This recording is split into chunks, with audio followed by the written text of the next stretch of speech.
Kita siap untuk belajar. Kalau saudara mendengar kata hidup, saudara mikir apa? Jangan mikir duit apa sih? Ayo, kalau mendengar kata hidup, mikir apa? Nafas. Oke, satu. Perjuangan. Dua. Yang ketiga. Ayo jawab semuanya. Mendengar kata hidup, nafas, perjuangan, betul. Apa? Jalan-jalan. Fun. Oh, fun. Oke. Jalan-jalan. Wih, keren jalan-jalan. Satu lagi. Kesempatan. Salah semua. Kalau kita mendengar kata hidup, jangan lupa matinya itu. Loh, kok tertawa dikasih tahu? Mau jalan-jalan, mau perjuangan, mau bernafas, mau apa saja. Suatu hari semua kita nggak koma lagi, langsung titik. Amin. Hanya saja kita tidak pernah tahu kapan itu. Seringkali Tuhan mengingatkan saya tentang hal ini, tentang kematian ini. Jangan bilang, pendeta kok ngomong kematian? Ya, apa satu hari kita akan ke situ kok. Orang hidup yang takut mati berarti dia sedang setengah mati. Belum betul. Bahasa Inggrisnya setengah mati itu apa? Apa nggak terjemahnya setengah mati itu apa bahasa Inggris? Right in the middle. Apa ya? Setengah mati bahasa Inggrisnya apa ya? Cepetan. Half of life. Terus nggak coba. Apa setengah mati itu? Struggle bukan gitu? Oke, yang ngerti sendiri. Saya ulangi lagi yang di rumah juga mikir ya.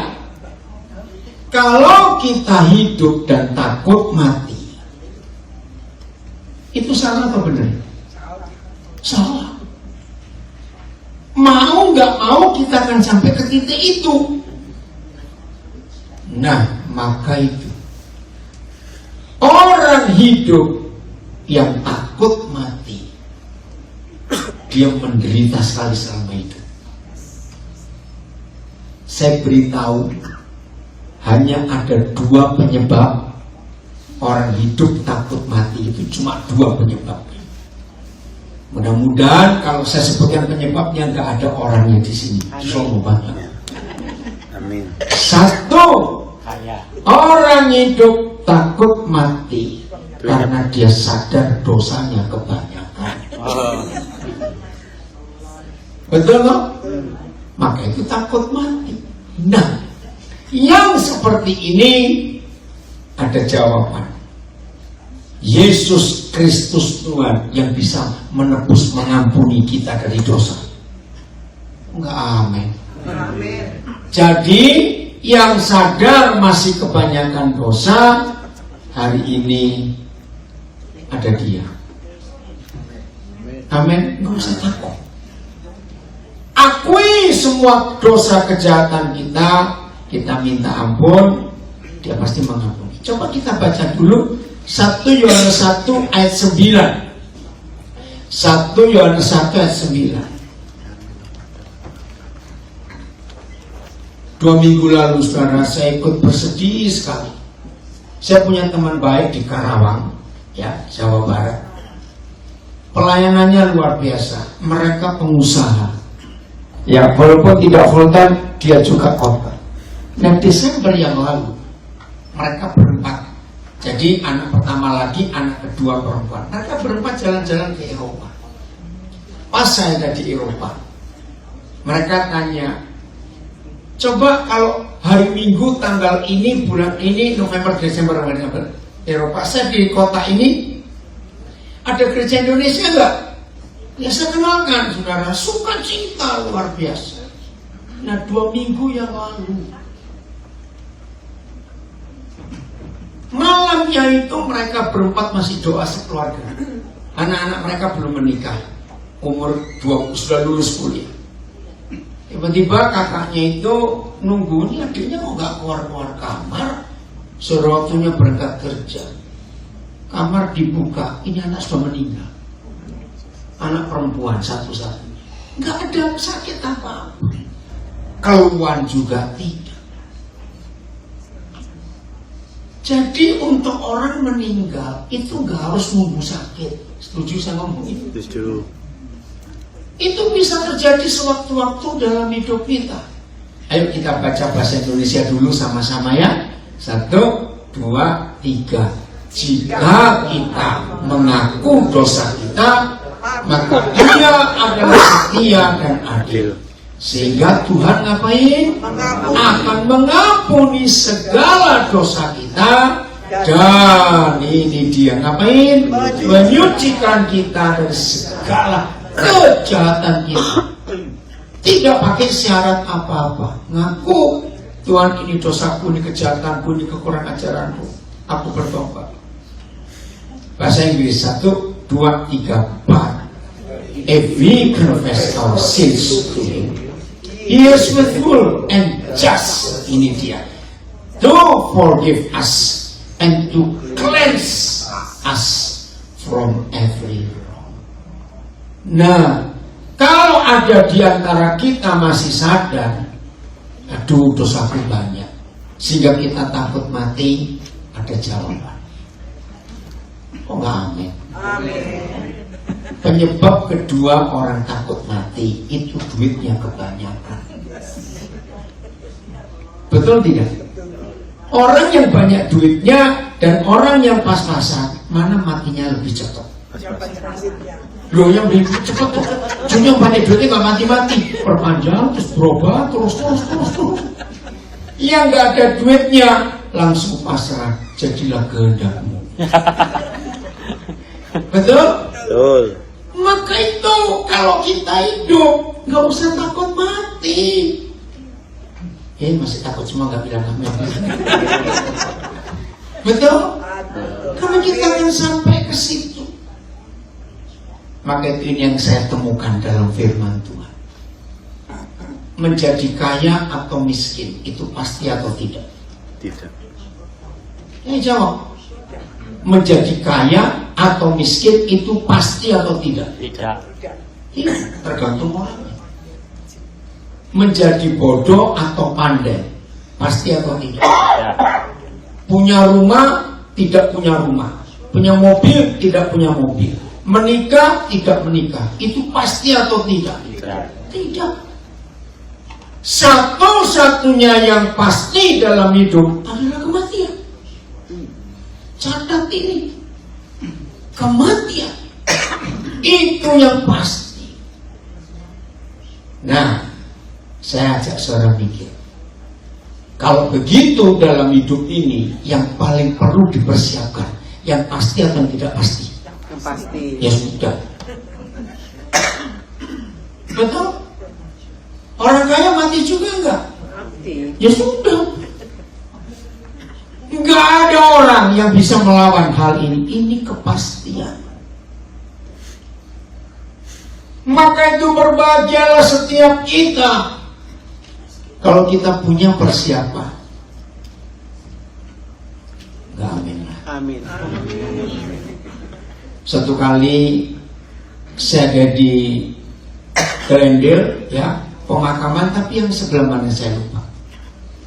Ada seorang namanya Bapak Yakin, anaknya itu hamba Tuhan. Nah saya pas ada di LA ikut pemakaman. Nah di sebelah saya ada orang muda umurnya baru 40-an. Tahu dia ngomong gini, Koden, saya sudah beli tanah kuburan di sini. Saya kaget. Yo kamu umur berapa? Waktu itu mumpung murah, Koden. Saya bilang gini, ya kalau matimu di Indonesia Betul nggak? Nggak tambah repot buat jenazahnya ke RI. Ternyata saya baru tahu ada yang bisnis bisa dijual lagi kalau ada yang belum dadak. Saya baru tahu juga. Saudara, nggak perlu bingung soal itu. Setuju? Setuju. Waktunya. Saya sudah pesan kepada istri saya, kepada beberapa anak saya, kalau sampai hari itu tiba buat saya bilang saya tidak mau ada viewing, pemakaman, betapa ribetnya. Saya sudah bilang saya mau donorkan organ-organ tubuh saya kepada yang perlu. Dan sisanya badan saya kasih ke fakultas kedokteran. Silakan dipakai sana untuk nolong orang banyak. Iya, itu prinsip saya itu. Saya nggak bisa bayangkan kalau sampai hari itu tiba, terus ada apa istilahnya kondisi persemayaman itu, repotnya istri saya kayak apa itu? Karena kenal saya begitu banyak, nanti yang masuk ini saya nggak mau ribet, nggak mau repot dalam itu. Saudara, ini kok melihat wajahnya nggak enak semua. Apa saja ini? Ini nggak enak Sedih. Ngomong mati. Oke. Saudara setuju nggak setuju dengan apa yang saya katakan? Mati juga nggak? Mati. Ya sudah, mati juga kok repot. Percayalah, hidup yang seperti ini itu merdeka betul-betul. Amin. Nggak usah takut mati. Ada teman saya Mbak Tuhan berkata gini, apa sih definisi mati? Apa menurut kamu? Saya tanya. Merem di dunia, melek di surga. Enak gak kalau begitu? Apa tadi definisi mati? Merem di dunia, melek di surga. Luar biasa. Ada lagi Pak. Apa? Mata titipan. Mata titipan. Apa itu? Dititipin tuh matanya. Kalau hidup nyala, kalau Loh betul nggak aja? Itu kehidupan. Jangan seperti kaisar-kaisar Tiongkok zaman dulu. Maunya nggak mati-mati, cari obat panjang umur kemana-mana. Mati juga. Nah jadi saudara, jangan ada yang memberati hidup ini. Semuanya kembali kepada Dia. Apa saja kembali kepada Dia. Nah jadi yang kekayaannya banyak, bagi-bagi. supaya kalau Tuhan panggil waktunya, iya bagi-bagi sekarang. yang mau terima banyak loh di sini. Oh enggak, oh iya, oh semangatnya. Serius. Sampai kepada waktu itu kita dipanggil Tuhan, itu bukan kesedihan. Betul? Amin. Kita bebas dari semua penderitaan, dari semua mortgage. Nah, ya toh, merdeka kita semua. Wah, sudah enak kok. Kalau punya utang. Kenapa? Kalau mortgage-nya punya utang, nah nggak enak yang tinggal hidup. Loh, ya terserah mau diapain nggak yang punya utang. Oke, kita buka Filipi 1 ayat 22. Kenapa Tuhan bicara ini? Filipi 1 ayat 22. Terima kasih Bapak. Baca sama-sama 1, 2, 3. Tetapi jika aku harus hidup di dunia ini, stop dulu. Yet if I live. Saya tanya, kalau kita baca kalimat ini, orang ini pengen hidup atau pengen mati? Mati. Ayo baca Bapak. Tetapi jika aku harus hidup di dunia ini, yet if I live. Ini orang ini ingin mati atau ingin hidup? Ingin mati. Kenapa dia ingin mati? Lihat ayat 23. Aku ingin. Ayat 23. Aku didesak dari dua pihak. Iya. Tunggu, mana ayat 23? Nah, aku didesak dari dua pihak. I am torn between two desires. Pihak pertama, baca. Aku ingin pergi dan dia bersama-sama dengan Kristus, terus Itu memang itu memang jauh lebih baik. Jadi Paulus ini inginnya mati karena dia tahu kemana. Sometimes I want to live, and sometimes I long to go and be with Christ. That would be far better for me. Keren ya? Hari ini siapa saja yang mendengar firman ini miliki hati Rasul Paulus ini. Amin. Kalau hidup, oke. Kalau Tuhan panggil, puji Tuhan. Enak saudara. Enggak amin lagi. Telat terus aminnya. Pikir apa ini anak-anak Tuhan diajak ngomong begini. Oke. Lihat ayat 24. Ini yang keren. Tetapi, nah, ini the second desires. The first desires, dia ingin cepat pulang ke surga. Tapi the second, tetapi lebih perlu untuk tinggal di dunia ini karena kamu. But it is better for you that I live. Nah, yang berbahagia dalam hidup kalau saudara dan saya menemukan who is you. Siapa kamu di hidup kita? Renungkan ini. Bulan yang lalu Presiden keberapa itu Jimmy Carter meninggal. Sering ikuti kisahnya. Saya nangis tuh baca kisah. Dia satu-satunya presiden termiskin. Saya ulangi, Jimmy Carter itu satu-satunya presiden termiskin, presiden Amerika. Saya waktu mengikuti apa itu state funeralnya dan dibacakan riwayat hidupnya. Ya ampun saudara, dia nggak punya kekayaan apa-apa, rumahnya jelek. Dia pakai mobil yang tahun berapa begitu. Dan anak-anaknya tahu. Sebab 99 sekian persen yang dia punya itu untuk pekerjaan Tuhan, untuk pelayanan, untuk charity. Dia meninggal umur 100 tahun. Kalau yang nggak ngikuti cari, ada kok di Google tentang dia. Tahun 78 waktu dia jadi presiden, dia dikenal sebagai pendeta dia, dan dia petani kacang. Tapi hasil kerjaannya, hasilnya dibagi. Luar biasa. Nah, Jimmy Carter sudah menemukan who is you.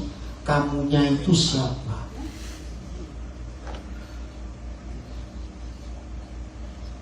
Orang tua, papa mama yang berjuang untuk hidup. Kamunya itu siapa?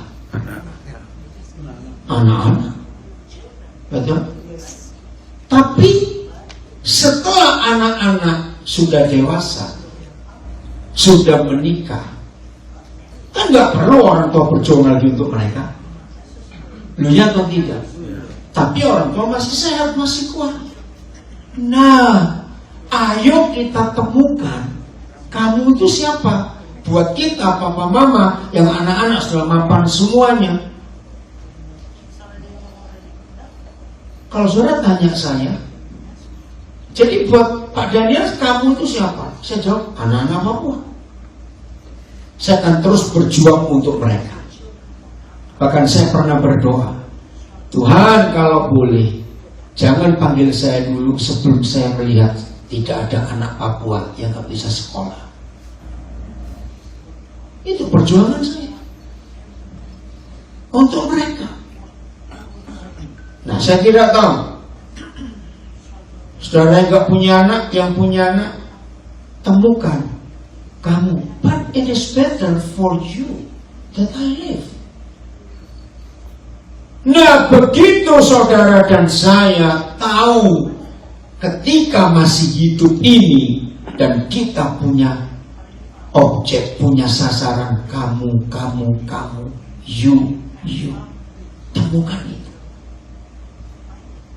Nah, di dalam bahasa Inggris ada kata yang sulit sampai hari ini saya cari terjemahnya dalam bahasa Indonesia, legacy. Orang Amerika paling tahu soal legacy. Betul? Nah, kamu itu adalah legacy, bukan warisan. Dalam kamus bahasa Indonesia warisan salah. Sulit ya. Coba kalau ada yang bisa menolong saya coba cari, belum ketemu. Setuju ya, legacy, tahu kata legacy? Atau begini, kalau saudara masih bingung, begini aja. Kira-kira apa yang akan ditulis oleh anak, istri, suami, teman-teman, siapa saja? Apa yang mereka akan tulis di batu nisan kita setelah kita meninggal?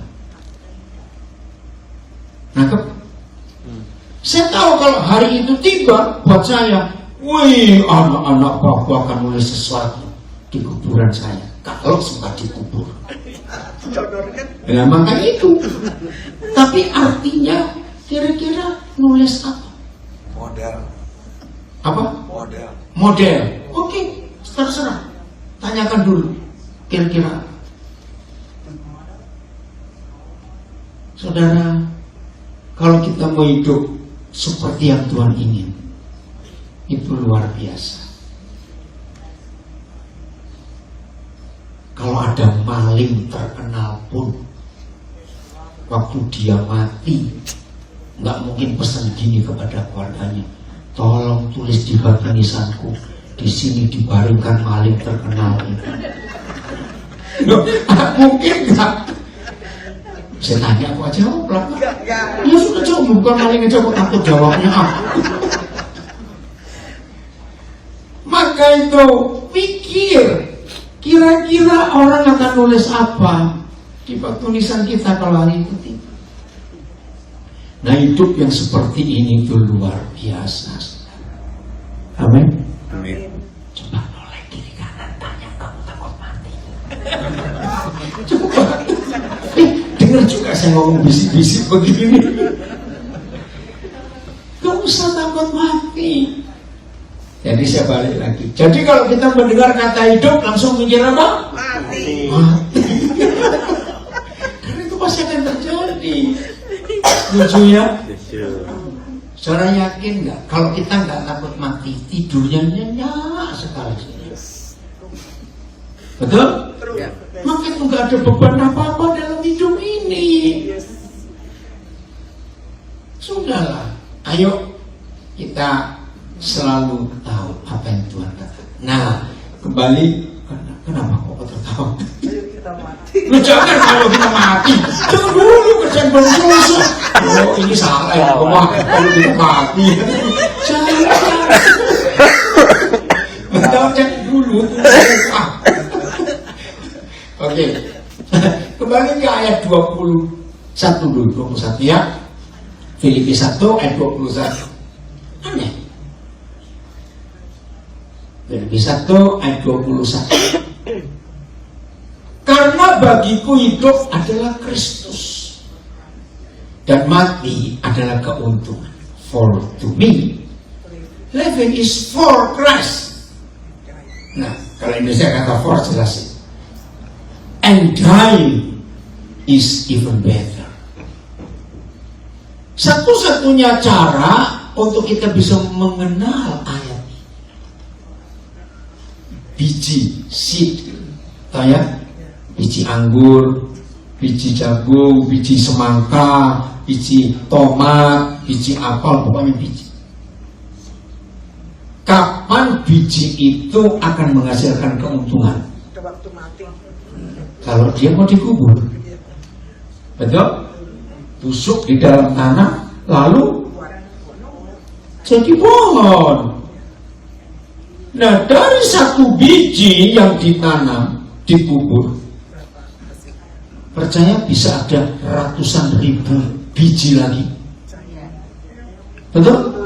Karena satu biji bisa jadi satu pohon dan tiap musim pohon ini menghasilkan ratusan buah, dan setiap buah ada berapa biji lagi di dalamnya, dan terus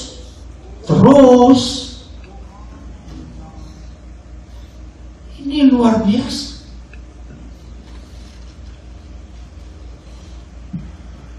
Makin tambah angka umur saya, ternyata makin sering saya ditanya orang, termasuk kemarin di Oklahoma.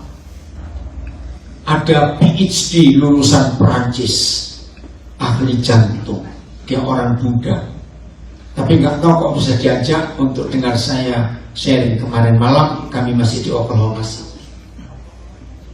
Terus ngomong-ngomong soal apa yang kami kerjakan di Papua, saya tunjukkan video-video saya. Wih, dia bilang luar biasa. Terus pertanyaannya, kalau Bapak meninggal, ada yang teruskan? Oh, sudah ada. Buktinya, saya bisa tinggalkan mereka, tetap jalan di sana. Terus dia jabat tangan saya. Wah, ini hidup yang luar biasa. Betul. Saudara, itulah cara Tuhan. Kalau kita mati, ternyata kita adalah biji. Amin. Yang ditanam lalu tumbuh. Nah, itulah legacy. Hebat ya. Jadi kalau hidup itu untuk Kristus. Kalau mati is even better. Itu adalah keuntungan. Yang untung bukan kita, yang untung Tuhan dan banyak orang yang lain. Maka itu ayat 22 tadi belum selesai. Kenapa ada kata ini? Tetapi jika aku harus hidup di dunia ini, baca, itu berarti bagiku bekerja memberi buah. Stop dulu. Yet if I live, that means fruitful service for Christ. Ada buah yang kita keluarkan. Tahun 70-an saudara, Roh Kudus memberi saya pengertian tentang ayat ini. Dan ternyata tidak ada pohon buah yang pernah tahu rasa buahnya sendiri. Ada pohon apel makan apel, ada pohon durian makan durian. Siapa yang makan? Kadang-kadang tetangga lebih dulu, kita tunggu masa pohon hilang dulu sudah. Kalau di Indonesia itu. Ini yang luar biasa. Jadi selama kita hidup, jangan stop untuk berbuah. Walaupun kita tidak pernah merasa buah itu seperti apa enaknya. Betul? Oke, saya beritahu. Dari biji busuk di tanah tumbuh jadi pohon sampai menghasilkan buah, itu struggle-nya, pergumulannya banyak atau sedikit buat pohon itu? Banyak. Bisa nggak waktu mereka bertumbuh keinjak kita waktu kita lewat? Nah, lalu mereka bisa jadi pohon berbunga. Apakah setiap bunga dari pohon itu langsung menjadi buah? Kenapa tidak? Banyak masalahnya. Angin, cuaca, binatang yang lain merusak dan macam-macam. Akhirnya tumbuh buah-buah kecil. Nah, maka itu bahasa Jawa itu enak. Itu namanya pentil. Kalau gede namanya pentol. Nah, itu Jawa saya nggak tahu Sundanya apa. Coba cari Inggrisnya ada nggak ya? Pentil itu apa? Nah, yang belum jadi buah besar, baru kecil. Oke, waktu kita melihat buah-buah kecil ada di pohon, langsung semuanya jadi buah? Tidak, gangguannya banyak. Maka itu ketika sebuah pohon berbuah apa saja untuk menjadi buah itu enggak mudah perjuangannya. Tapi itu loh yang mengagumkan. Tetap berbuah tahun depan. Maka itu enggak ada pohon tersinggung. Enak aja lu ngabisin buah, tahun depan enggak berbuah. Ada pohon begitu? Wah, ada, itu kita yang pelit-pelit itu. Maaf. Dan ini luar biasa pohon ini. Sampai suatu hari saya tanya, apa?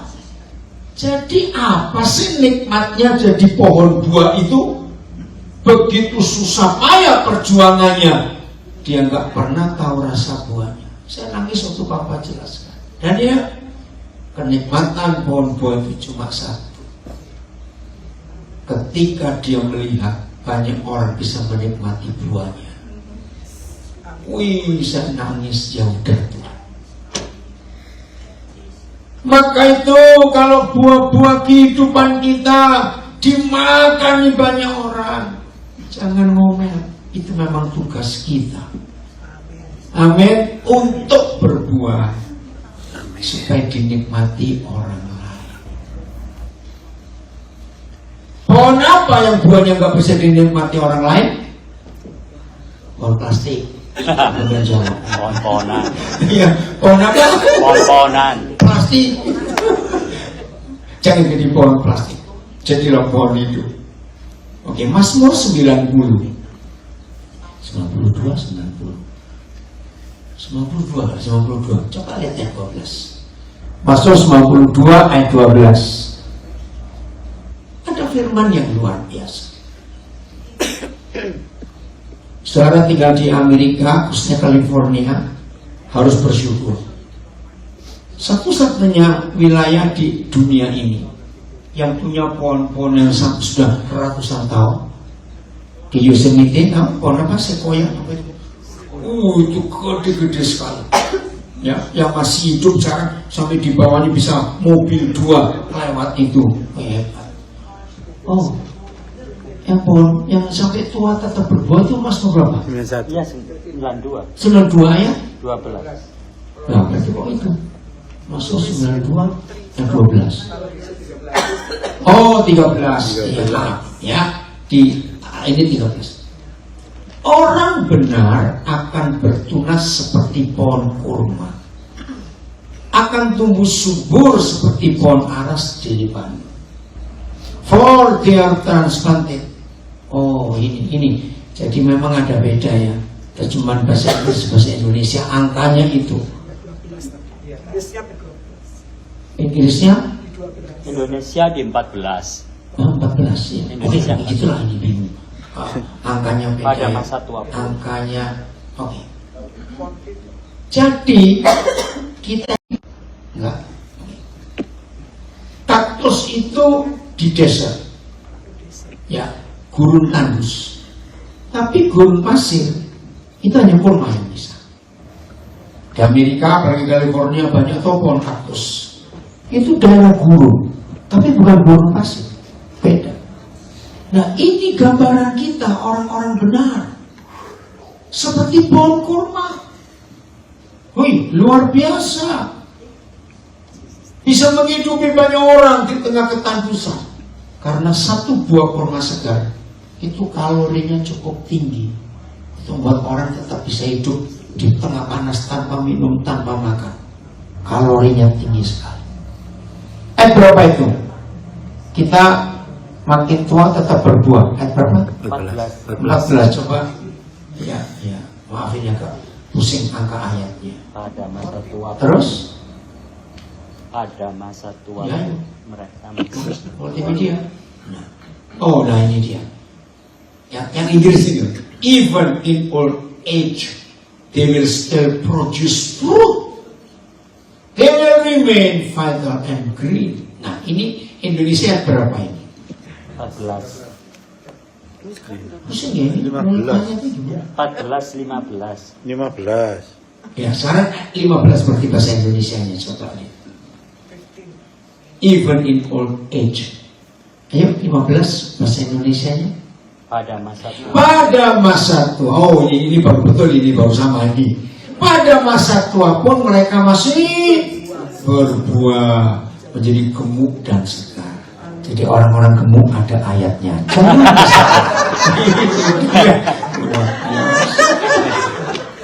siapa bilang gemuk itu jelek? Salah, itu orang ini hati yang ngomong. Setuju. Jadi itu ada jaminan loh. Tapi jangan terlalu gemuk juga. Sebab surga itu pintunya sempit. Nanti kalau kegemukan masuknya miring. Nah ini janji Tuhan. Berarti angka usia kita makin tambah. Menurut ayat ini kita tuh makin sehat, nggak makin sakit-sakitan. Amin. Karena kita hidup dan tinggal di dalam Tuhan. Luar biasa. Iya. They will remain vital and green. Wow, hebat sekali. Nah ini janji Tuhan.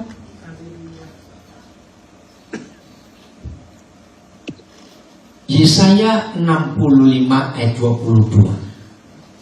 Yesaya 65 ayat 22. Tuhan kita itu luar biasa. Jadi yang angka umurnya makin panjang, jangan merasa tuh kok sakit-sakit. Enggak ada. Semua kita sehat. Kau umur berapa? Berapa? 80. Bayangin, masih bolak-balik Indonesia Amerika. Hebat. Ya. Agak panjang tapi saya mau ambil tengahnya saja. Ini, sebab umur umatku akan sepanjang umur pohon. For my people will live as long as trees and will have time to enjoy their hard-won gains. Amin. Saudara yang belajar biologi akan tahu, ternyata semua ciptaan Tuhan itu punya batas umur. Ya, dari binatang, dari manusia punya batas umur. Tahu nggak? Umur anjing itu berapa kalinya usia manusia? Kalau anjing umur 1 tahun, 7. Jadi perbedaan anjing dengan manusia itu 7 tahun. Jadi kalau saudara punya anjing umur 1 tahun, berarti umur orang dia itu 7 tahun. Kalau anjing saudara sudah 11 tahun, tunggu, sebentar lagi dia pasti pergi. Karena sudah 77 tahun. Jangan diharapkan panjang umur menderita. Nah, ternyata ini ditemukan oleh fakta biologi. Satu-satunya ciptaan Tuhan yang tidak punya batas umur itu pohon. Maka itu pohon sequoia, red tree ya, yang istilah Amerika, itu bisa berapa ratus tahun masih hidup. Jadi pohon-pohon itu tidak akan mati kalau nggak ditebang. Biarkan dia hidup, dia nggak akan mati-mati. Nah, satu-satunya pohon yang tidak pernah bisa mati asal akarnya masih ada, itu olive tree, pohon zaitun. Maka itu di Israel diperkirakan ada pohon zaitun sejak zaman Yesus hidup. Dan betul. Yang ini bukti Yesaya 65 ayat 22. Nah, sekarang kita menemukan fakta dalam hidup ini. Ternyata walaupun kita harus meninggalkan dunia ini satu saat, sebetulnya kita tidak mati. Karena biji yang ditanam terus bisa. Tapi Sabtu masih pohon baru. Ya. Tolong dimatiin. Tapi katanya Mbak Aden sudah. Tolong dimatiin.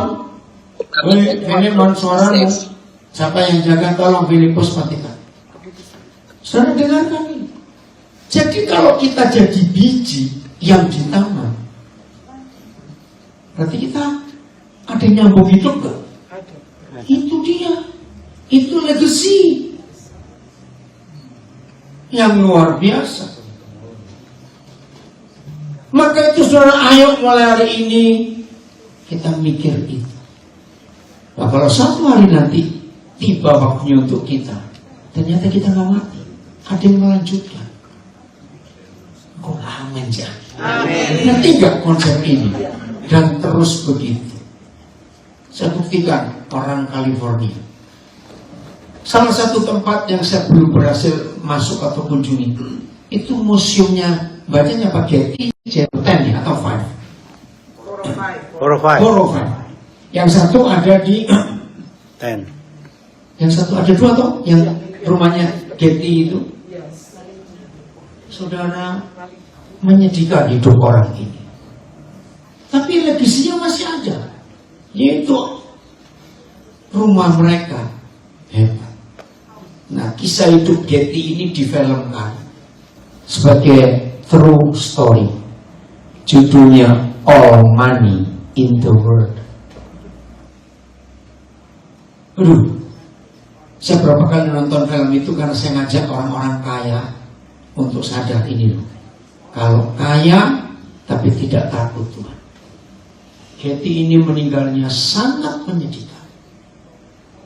Dan dalam hukum negara mana saja, orang kaya yang meninggal dan tidak meninggalkan will, kayak surat wasiat, maka diambil oleh negara. Nah, Paul Getty ini anaknya 6 atau 7 saya lupa. Tapi salah didik, semua anaknya rusak. Rata-rata drug addict. Dan mereka menikah hancur semua pernikahannya. Paul Getty punya cucu sekian belas, saya lupa, cari filmnya, All Money in the World. Dia zaman itu orang Amerika terkaya, sebelum Warren Buffett, sebelum Bill Gates. Kenapa? Dia orang pertama di dunia yang menciptakan kapal tanker muat minyak dari Arab. Tahun 40-an akhir, Paul Getty menemukan kapal tanker. Karena waktu itu dia sudah bisnis minyak dari Timur Tengah. Dan minyak dari sana dibawa kapal-kapal biasa. Dan itu perlu ratusan kapal untuk bawa minyak ke Amerika. Lalu Paul Getty mikir, lama sekali kalau kapal-kapal begini. Kenapa enggak buat kapal yang gede, isinya sekian ribu ton, dan dia berhasil. Tapi enggak bahagia hidupnya. Dia punya satu cucu kesayangan, namanya Paulo. Dalam film itu dimulai, Paulo diculik di Italia. Wah, seru kisahnya. Penculiknya minta tebusan sekian juta dolar. Pemerintah Amerika, pemerintah Italia pun gak bisa buat apa-apa. Nah, mamanya Paulo itu mantunya Paul Getty. Hampir tiap hari datangi mertuanya, tolong tebus anak itu. Duitmu kan banyak, tidak seberapa yang diminta penculik itu. Tapi si opa, si mertua ini tidak bergeming. Enggak. Sampai ada konferensi pers Amerika. Ternyata konferensi persnya nggak sampai 10 menit selesai. Kenapa? Karena ketika Paul Getty ditanya, didesak, kenapa kamu gak tebus? Kenapa? Jawabannya singkat. Kalau nggak salah ya, cucuku 17. Lalu bubar. Paul Getty masuk lagi ke rumahnya. Nanti nggak masuk. Kenapa? Kalau diculik semua. Uang kuat. Akhirnya mati betul itu cucu. Nggak tahu gimana. Nah, akhir dari film itu dia pulang ke mansinya. Saya nggak tahu yang mana itu ya. Yang di 405 atau yang di 10. Malibu atau di mana salah satu? Malibu. Waktu kebakaran bulan lalu mau sempat dijaga, ternyata itu sudah ada sistem yang luar biasa, bisa tertutup otomatis kalau ada api. Wih, keren juga. Nah, itu saya tuh pengen masuk, belum pernah berhasil sampai hari ini. Padahal sudah ratusan kali tuh ke California ini. Ya karena waktunya, oke? Dia pulang ke rumah.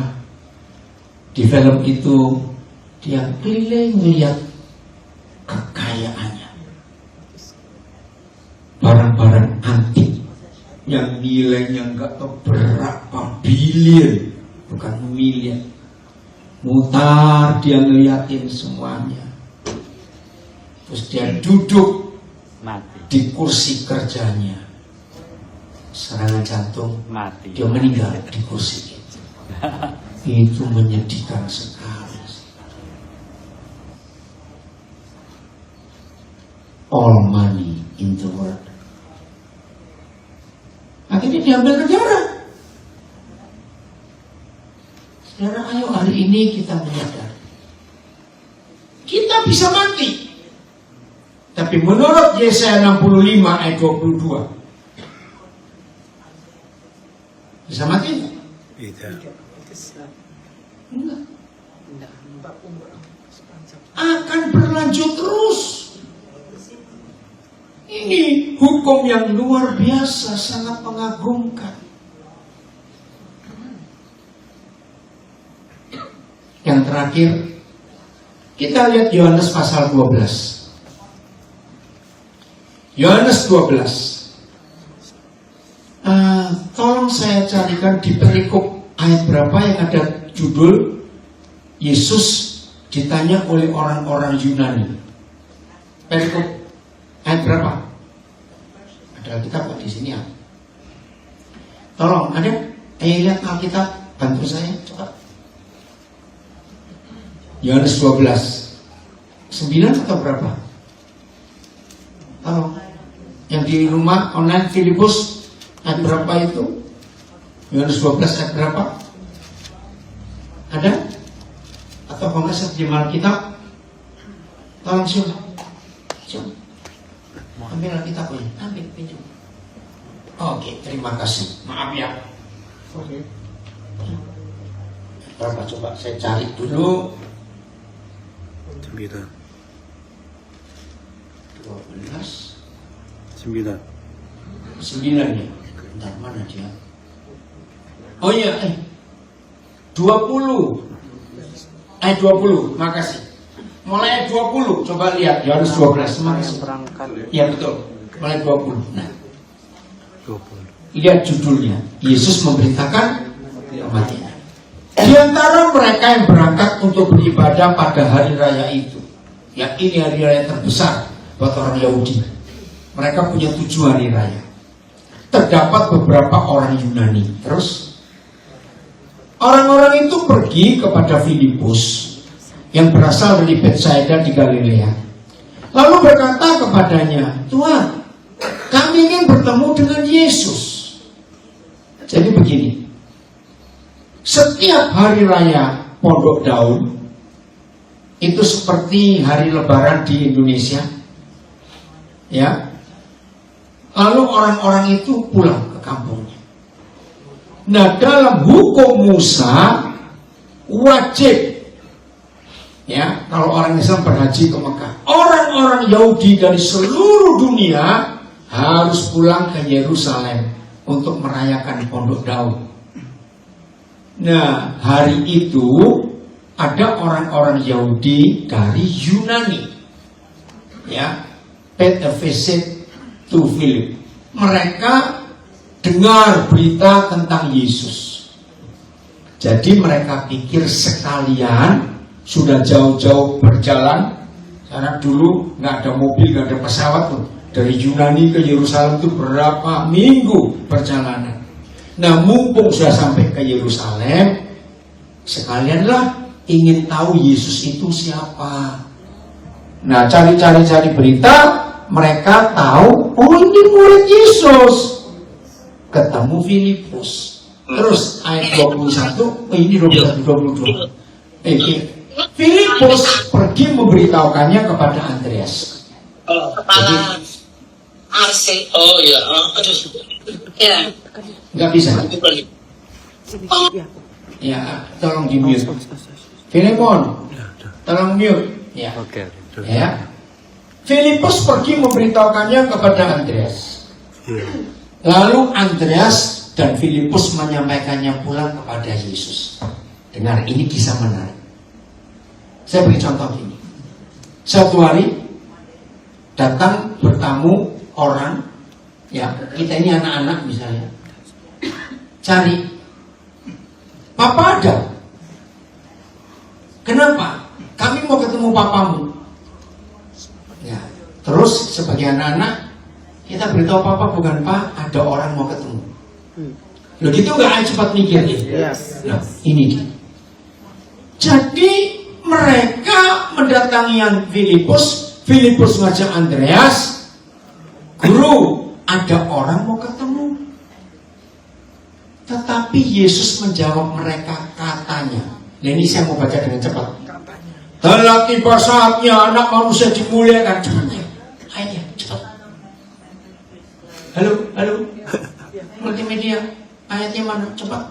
Aku berkata kepadamu, sesungguhnya, jikalau apa? Biji gandum tidak jatuh ke dalam tanah dan mati, ia tetap satu biji saja. Tetapi jika ia mati, ia akan menghasilkan banyak buah. Terus, barang siapa mencintai nyawanya, ia akan kehilangan nyawanya.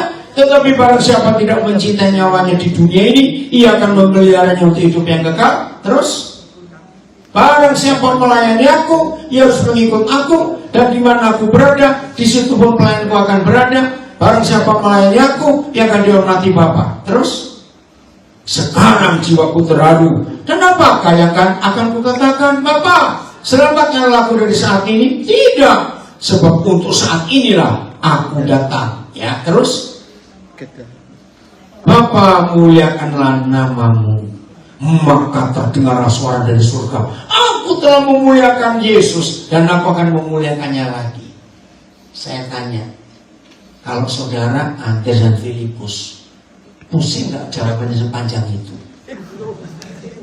Padahal apa tadi pertanyaannya? Ada orang mau ketemu guru.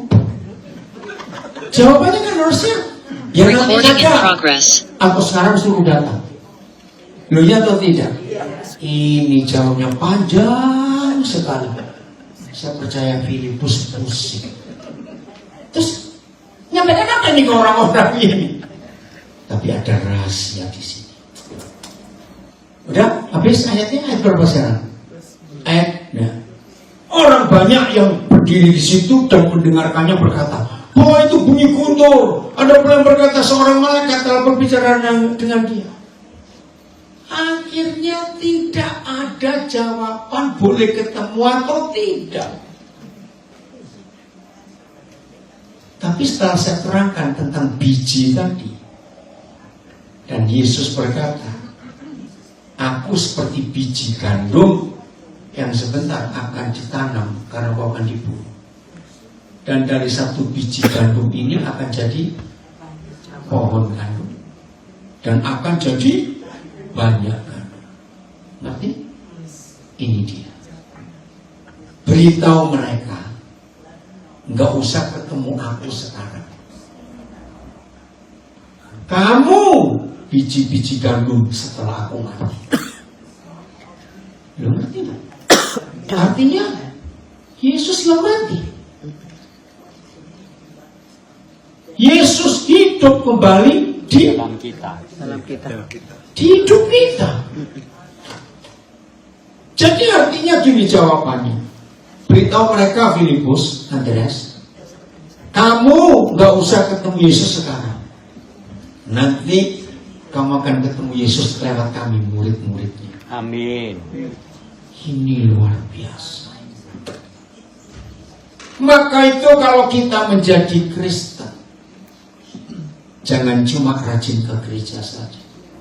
Terus apalagi punya bel-bel, gak apa-apa yang penting bisa beri persembahan. Awas kamu, Tuhan gak butuh uang kita. Amin. Yesus perlu saudara dan saya jadi biji-biji gandum selanjutnya. Dan kalau suatu hari kita harus dikubur juga. Lanjutkan. Berarti kita akan berbuah lagi dan ada yang meneruskan. Ini legacy. Maka itu saudara, nikmati hidup yang sementara ini. Gak usah banyak pikiran. Mikir satu saja capek, banyak lagi, ngapain? Oh, amin. Amin. Hiduplah untuk hari ini. Jangan hidup di hari kemarin, telat. Dan jangan hidup di hari esok, belum nyampe. Oh, enggak, amin. Telat. Saudara tahu? Dunia anak-anak adalah dunia main. Betul tidak?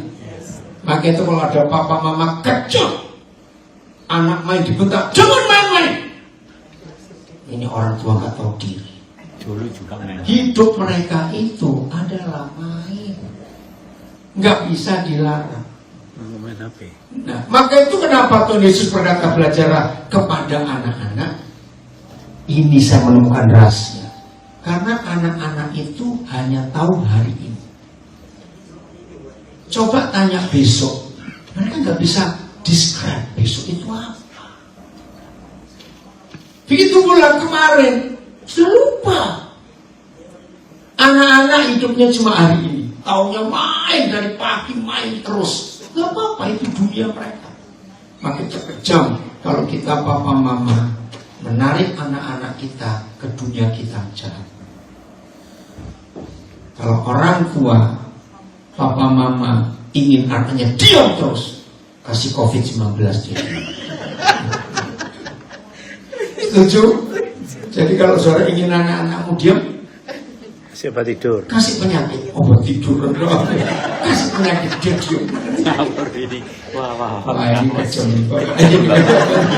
Namanya Irwan Alexander. Amin ya, hidup anak-anak itu luar biasa loh. Hari ini. Walaupun umur saya hampir 70, saya tetap hidup seperti anak-anak. Saya bahagia, sukacita terus. Amin. Saya nggak mau mikir-pikir soal lewat. Soal lewat itu sampah, saudara. Ngapain ngurusin sampah, setuju? Yang besok, ya tunggu besok. Belum jadi, hari ini aja belum selesai, mikirin besok. Oh enggak, amin. Ya sudah. Itulah hidup yang nikmat. Sehingga kalau hari itu tiba, hari apa? Hari kematian, enggak perlu takut. Karena ada yang meneruskan. Biji gandum. Jadi secara fakta, yang percaya Tuhan Yesus memiliki hidup yang kekal, ya ini. Ada yang meneruskan. Indah hidup seperti itu. Amin. Betul? Amin. Coba ngomong kiri kanan. Jangan takut mati. Oh mungkin kan jangan Takut mati dulu. yang belum nikah. Aduh aku belum nikah. Gak apa-apa. Apa bedanya? Oke? Apa Indah bedanya? enggak? Indah enggak kalau hidup seperti itu, saudara? Loh, menyenangkan enggak? Menyenangkan sekali. Apa bedanya takut hidup dan takut mati? Salah dua-dua. Kalau saudara hidup tapi masih takut mati, berarti kita belum beres dengan Tuhan. Tuhan berharap setelah kita mendengar kebenaran ini, semua kita menikmati hidup yang ada. Amin, gak usah takut. Betul? Mau berbahagia hidup? Haleluya. Itulah Tuhan kita yang luar biasa. Tuhan memberkati kita semuanya. Lakukan firman Tuhan.